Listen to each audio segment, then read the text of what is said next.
Law 42. You're scrolling through old photos on your phone. You see their face. Someone who used to know you better than anyone. Someone you don't speak to anymore. And here's what surprises you. You're not angry. You're not bitter. You don't even miss them, really. You just feel distant, like looking at a stranger who happens to share your memories. That emptiness? It's not closure. It's something else entirely. 30 to 230. Most of us carry a quiet belief that if a relationship was real, it should have lasted. If it mattered, it would still be here. So when someone leaves, we assume something went wrong. We replay conversations. We pick apart moments. We ask what we could have done differently. The pain isn't just about losing them. It's about what their absence seems to prove, that the connection wasn't strong enough, or we weren't worth staying for. But here's the mechanism underneath that pain. We've been taught to measure a relationship's value by its duration. Longevity equals legitimacy. If it ended, it failed.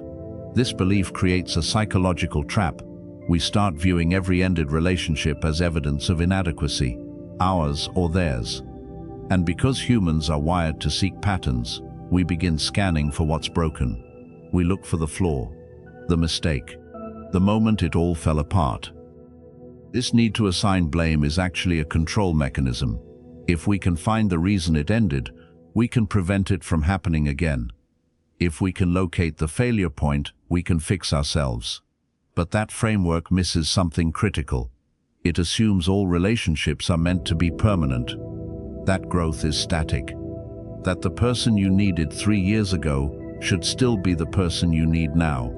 The truth is harder to accept. Some people are only ever meant to be in your life for a chapter. Not because the relationship was shallow. Not because someone failed. But because you were both growing toward different versions of yourselves. And the role they played, the need they filled, the mirror they held up, it belonged to a version of you that doesn't exist anymore. 230 to 500. Psychologist John Bowlby spent decades studying attachment theory, and one of his central findings still shapes how we understand relationships today. Bowlby showed that we don't just form attachments randomly. We unconsciously seek out connections that match our current stage of emotional development. The people we're drawn to reflect the needs, wounds, and capacities we're carrying at that specific moment in our lives. Early attachment research focused on childhood, but later work extended the concept into adulthood. It revealed something uncomfortable. We often choose relationships not because they're healthy, but because they're familiar. We gravitate toward people who reinforce what we already believe about ourselves and the world. If you're carrying unresolved fear of abandonment, you might be drawn to someone emotionally unavailable. If you're struggling with self-worth, you might choose someone who needs you more than they see you. Here's where it gets important. As you grow, as you work through your patterns, as you become more secure in yourself, those old relational dynamics stop fitting. The person who once felt like home starts to feel like a cage. Not because they changed. Often they didn't. You did. And the attachment that made sense when you were insecure or afraid or searching, it doesn't serve the version of you that's more whole. Bowlby called this internal working models, the templates we carry for how relationships are supposed to function. Those models shift as we heal. They evolve as we encounter new experiences. And sometimes, the people who fit the old model can't fit the new one. It's not a judgment. It's not a failure. It's developmental. Children outgrow clothes. People outgrow relational patterns. And when that happens, holding on doesn't preserve the relationship. It just keeps both people stuck in a version of themselves they've already moved past. This doesn't make the relationship less real. It makes it contextual. The connection mattered because it belonged to a season of your growth. And the ending doesn't erase that. It completes it. The people who leave weren't always the wrong people. Sometimes, they were exactly the right people for exactly the wrong time to last forever. 5 to 7:30. Think about the friendships you formed in crisis.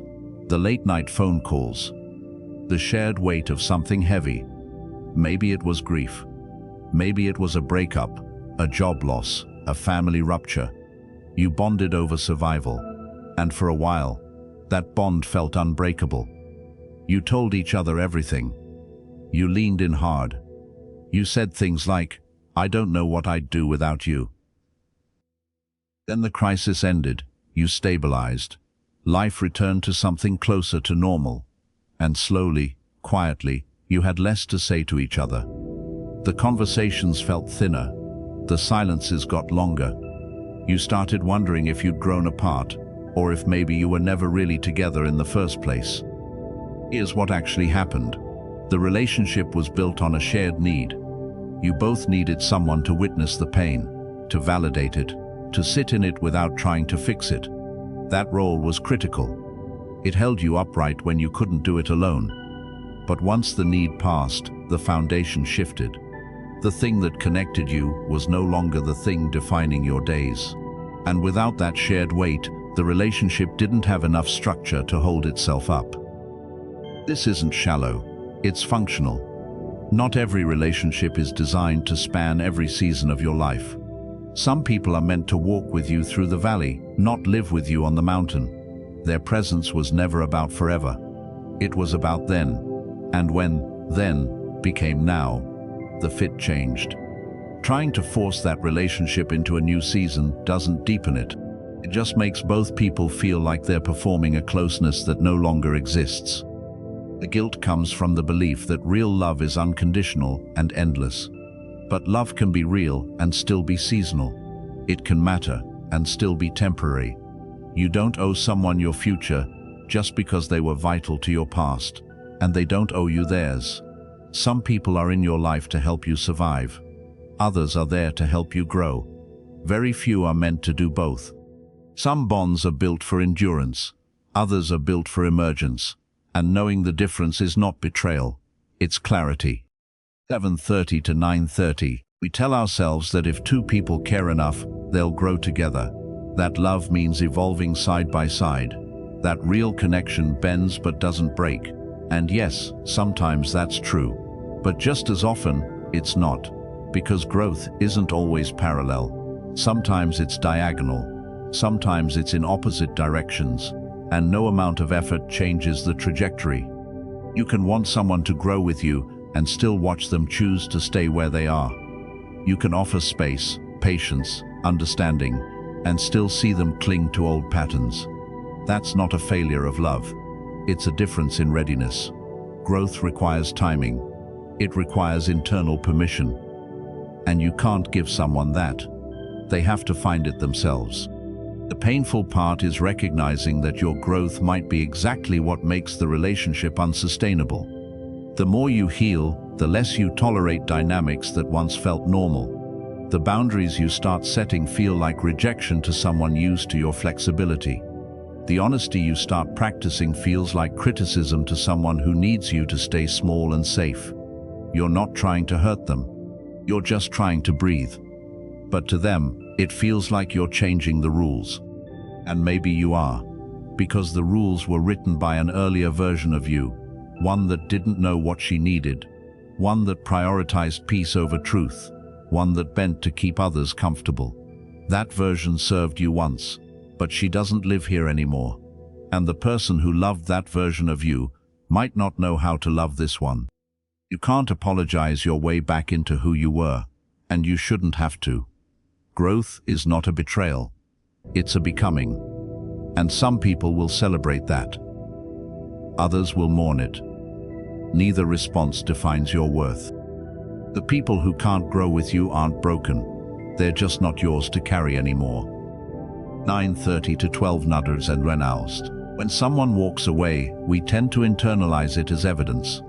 Evidence that we weren't enough, that we're difficult, that something about us is fundamentally unlovable. We scan our own behavior for proof. We build cases against ourselves.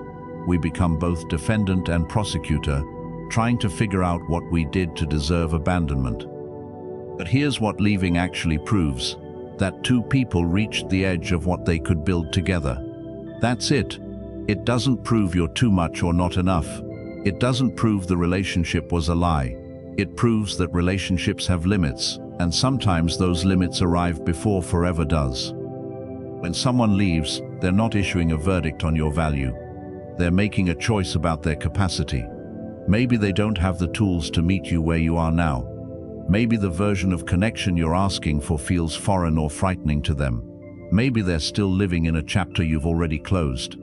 Their departure says more about where they are than where you're lacking. This is especially true when the ending isn't explosive, when there's no betrayal, no big fight, just a slow fade, a drifting. Those endings confuse us the most because there's no villain, no clear narrative, just a quiet recognition that the energy isn't there anymore. We want to force meaning into that silence. We want someone to be at fault.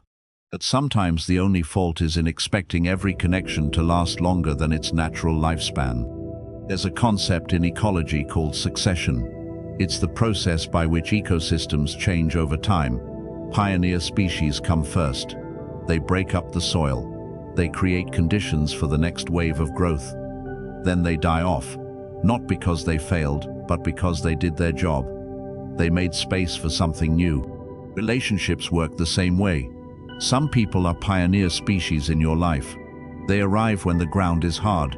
They help you break through. They create conditions for the next version of you to take root. And then, naturally, they fade. Not because they weren't vital, but because their role is complete. What leaving proves is this, that the relationship fulfilled its purpose. And that's not failure, that's completion. The end of a chapter isn't the burning of the book.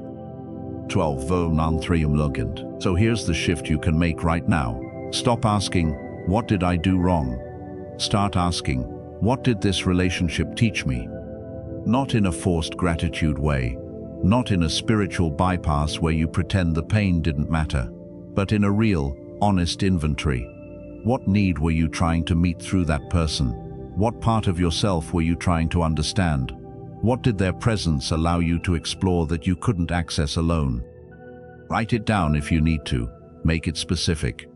This person taught me I could be vulnerable. This person showed me what I don't want in a partnership.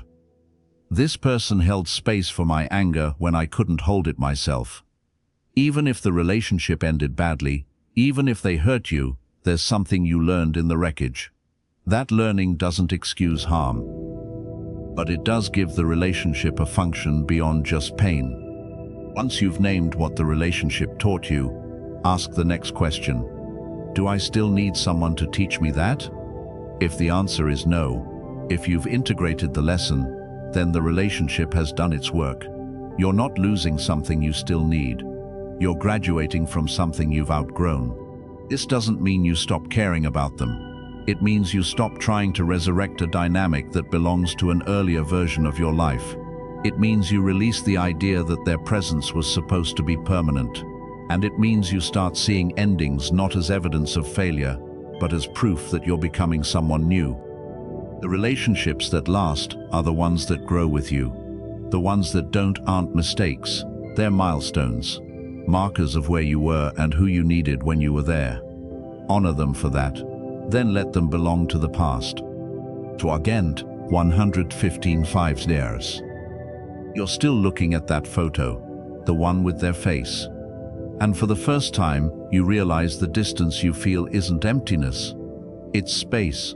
Space you've grown into. Space they helped you make, even if they're not in it anymore. You don't need to delete the photo. You don't need to rewrite history or pretend it didn't matter. It did matter. But mattering doesn't mean lasting, and lasting doesn't determine worth. The people who left were never meant to stay, not because they didn't care, not because you weren't enough, but because the version of you they knew is not the version you're becoming. And that's okay. That's growth. That's how it works. You thank them silently, not for staying, for leaving at exactly the right time.